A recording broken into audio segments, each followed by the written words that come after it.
Nou, dat is natuurlijk teleurstellend dat de inspectie dat op deze manier naar buiten brengt. Want met die diploma's als zodanig is helemaal niks mis.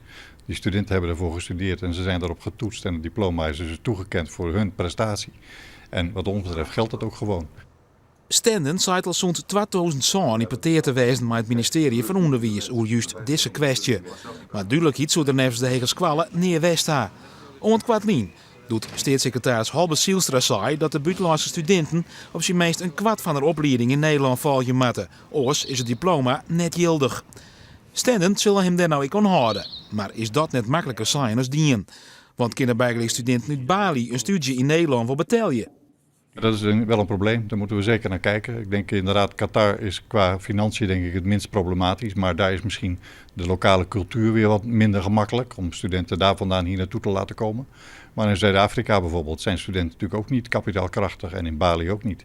Dus daar moeten we wel even goed naar kijken. En misschien moeten we ook wel proberen een soort beurzenprogramma te maken. Dus daar denken we nog even goed over na. Al met al gaat het om 700 buitenlandse studenten die een periode in Nederland studeren moeten. Maar als we de bestuursvoorzitter van Stenden leeuwen moeten, komt dat alle jaren wel goed. Als ik jou zo bezocht denk van, joh, zit er net heel erg mooi. Ja, natuurlijk. Het is wel een teleurstelling. Maar het is ook een teleurstelling die we al even zagen aankomen.